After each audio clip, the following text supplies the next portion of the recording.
Hi, this is Richard Fields with this week's Report from the Fields. As of today, the so-called shutdown of the federal government has lasted a record 36 days, and the vast majority of us have hardly noticed. That's probably because the part of government that consists of transfer payments, like Social Security, Medicare, Medicaid, VA benefits, interest on the federal debt, and such, has not been shut down at all. However, for arcane reasons, one transfer program is on the verge of being shut down. That would be the Supplemental Assistance Nutrition Program, or SNAP, previously known as food stamps. 42 million people, or 1 in 8 Americans, now receive SNAP benefits. If 1/8 of the population stops getting the free food they are accustomed to, it translates into an election-changing voting bloc. 2 centuries ago, the Scottish historian and judge Alexander Fraser Tytler is thought to have said, "A democracy cannot exist as a permanent form of government. It can only exist until the voters discover that they can vote themselves largesse from the public treasury." We're getting close. So much for our democracy. It's interesting to explore how this transpired.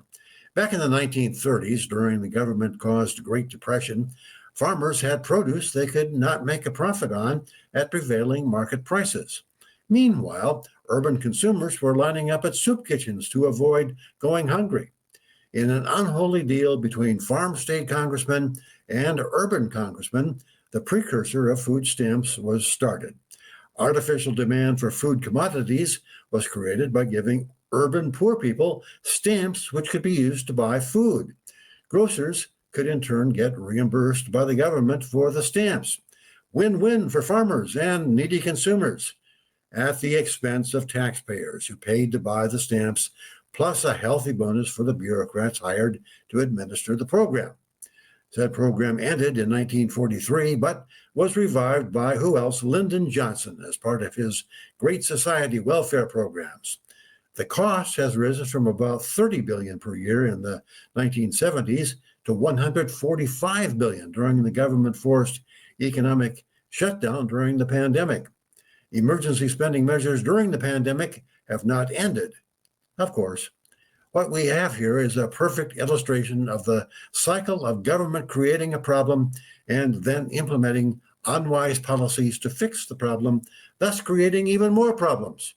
Creation of the Federal Reserve in 1913 gave the government the power to create money out of nothing. That led to the asset bubble of the Roaring Twenties. When the bubble popped, the result was the economic depression of the 1930s.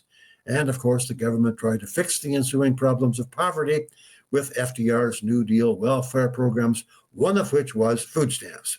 That same cycle rhymed in the inflationary 1970s, which was caused by the government simultaneously spending on the Vietnam War and massive increases in welfare spending with LBJ's Great Society.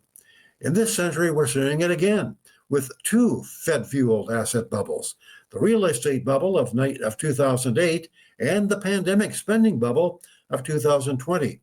Both have resulted in consumer price inflation in addition to asset price inflation. And the latest asset bubble in stocks and bonds is poised to pop anytime it finds a needle. All of this SNAP controversy illustrates an interesting philosophical point: the difference between positive rights and negative rights.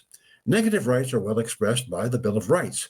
They consist of the right not to be abused by the government or other people in various ways. Positive rights are the ideas that people have the right to material goods or something provided by someone else's labor. For instance, a right to health care necessitates the labor of healthcare workers or the labors of others to pay the healthcare workers. Free food necessitates the free access to food, something that others have to use their labor, namely farmers, to produce. Libertarians are all about protecting negative rights, but unilaterally opposed to the idea of positive rights, which are nothing more than partial slavery for those providing the labor to provide them.